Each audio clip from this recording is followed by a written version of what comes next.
Ladies and gentlemen, this is an address to the people and medias of the world. Allow me to share with you a message. What you take from this message is for you to decide. But we must address some important issues at hand as to who we are and what we stand for. We are simply anonymous. And before I tell you what anonymous is, allow me to begin by sharing with you a story of one person who takes the step to becoming anonymous. This person is neither you nor I, but everyone. It is our brother, our sister, our family, and our friend. This is their story.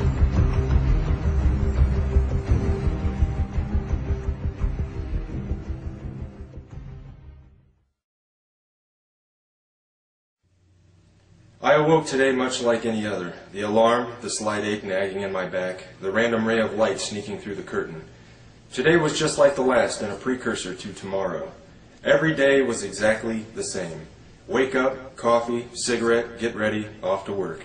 Spend all day at work dealing with bullshit I could care less about simply to make a few bucks. Go home, eat, a few hours of my time, bed, rinse, repeat.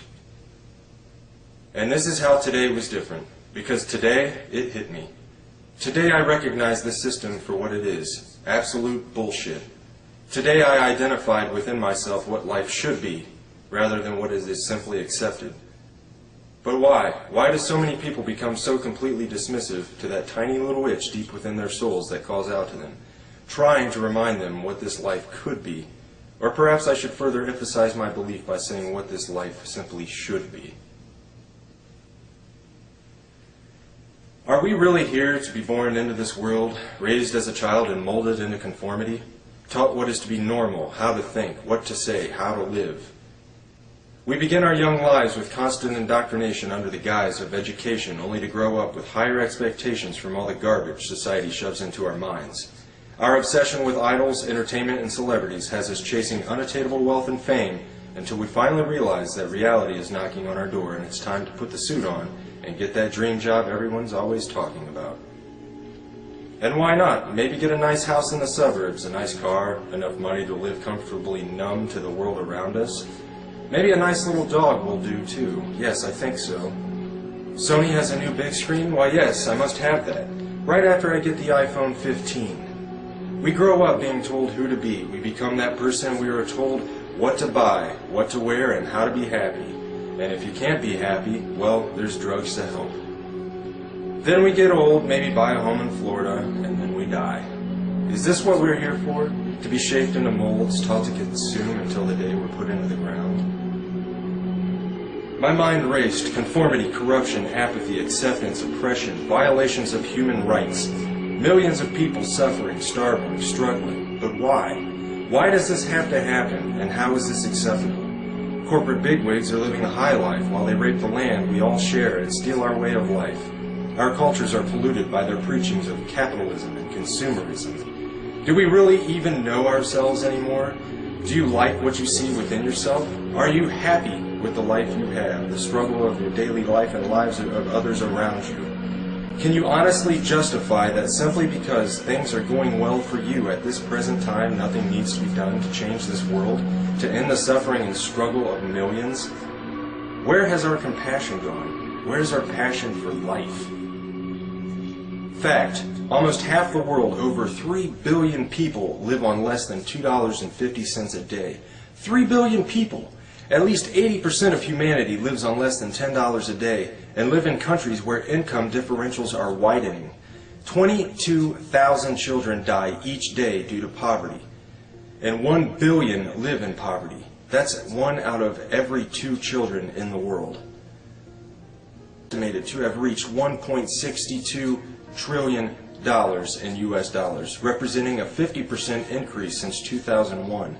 This corresponds to 2.6% of the world GDP, or approximately $236 for each person in the entire world.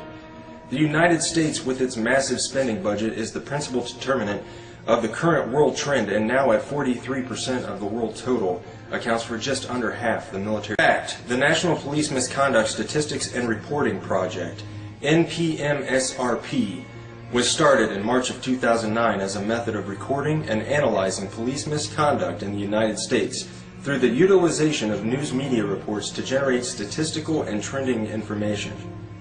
In general, from April 2009 to June 2010, there were 5,986 reports of misconduct that have been recorded.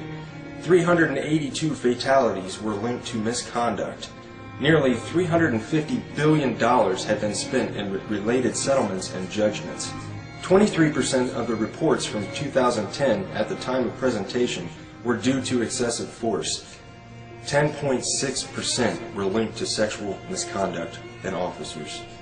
And recently, in Dayton, Ohio, a mentally handicapped boy was beaten, tased, and arrested by Dayton police. The lists of injustices and corruption in the world go on and on.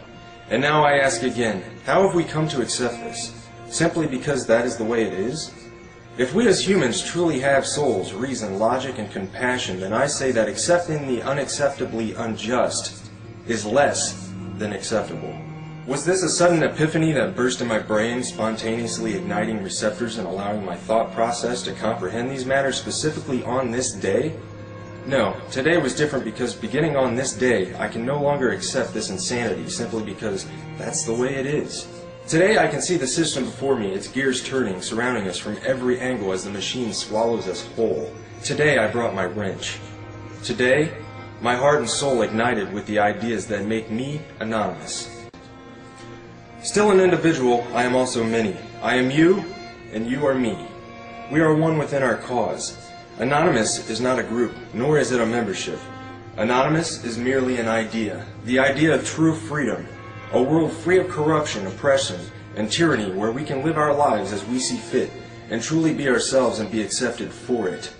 An idea that seeks to defend the freedoms and pursue the prey to the bank accounts of a small percentage of wealthy elite and crooked politicians and government officials. In sharing these ideas and principles, we are all anonymous. We are not who we have been portrayed to be. While some who associate themselves as anonymous may make the personal decision to attack targets through hacking and exploits, being anonymous does not make you a hacker, nor does it mean that you are a criminal. Being anonymous simply means that one shares the values and principles of freedom, the defense of it, and the pursuit for it. We are ordinary people concerned with the state of this world. We are your neighbors, your friends, your family. We are your mailmen, store clerks, business professionals, veterans, and military personnel. And united as this one idea we call anonymous, we desire a change. A change that is for once in the better interest of the people of this world. Through this desire, we have devised what we so simply yet eloquently call the plan. The plan consists of 3 phases occurring over the course of the next year and will continue from there on.